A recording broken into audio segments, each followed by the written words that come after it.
Welcome back guys. मैं hope करता हूँ आप सभी बढ़िया होंगे।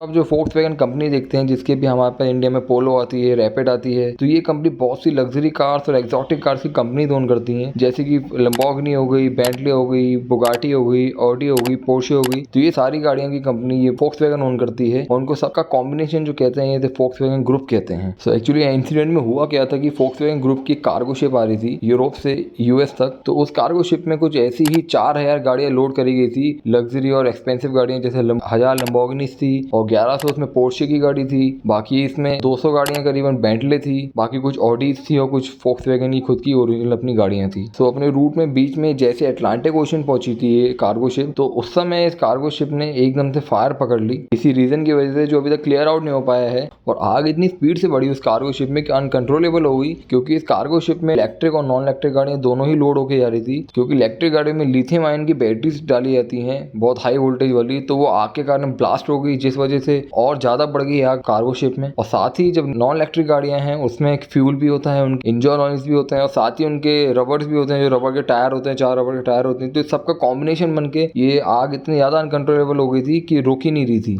इवन फोक्सवैगन ग्रुप वालों ने अपनी मर्चेंट पुलिस भी भेजी थी और फायर फाइटर्स भी भेजे थे कि इस आग को शांत करा जाए, पर बहुत कोशिशें हो बाद भी ये रुक नहीं रही थी। तो अनफॉर्चुनेटली फोक्सवैगन ग्रुप को ये कार्गो शिप उधर ही छोड़ना पड़ गया 4000 गाड़ियों के साथ, और एक भी गाड़ी नहीं बची उस कार्गो शिप में, सब जल के राख हो गई।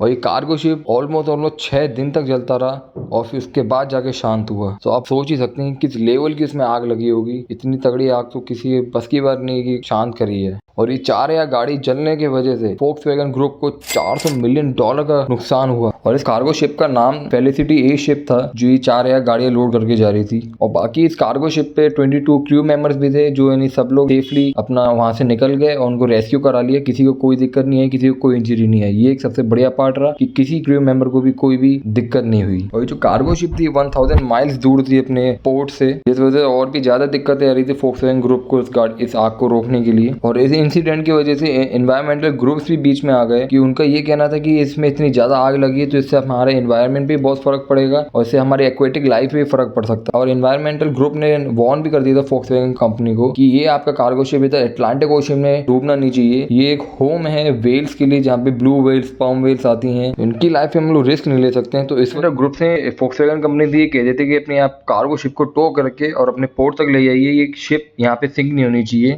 जब इसे कार्गो शिप को टो करना चालू करा था तभी 1000 माइल्स अवे थी अपने पोर्ट से। तो उसके फिर नेवी फोर्स ने अपना इसे टो करना चालू करा और जब टो करके आगे लेके आए तो जब 250 माइल्स बची थी तभी कार्गो शिप सिंक कर गई, क्योंकि कार्गो शिप बहुत ज्यादा डैमेज हो गया था फायर की वजह से, जिस वजह से वो एक तरफ टिल्ट कर रहा था। तो जिस वजह से कार्गो शिप में पानी जाया जा रहा था बार-बार, और इस वजह से फाइनली पास में आते ही वो कार्गो शिप सिंक कर गया, तो पोर्ट तक नहीं पहुंच पाया। तो खैर कार्गो शिप इतनी आगे आ गई थी तो वेल सेफ हो गई थी, उनको कोई डेंजर नहीं था कार्गो शिप से।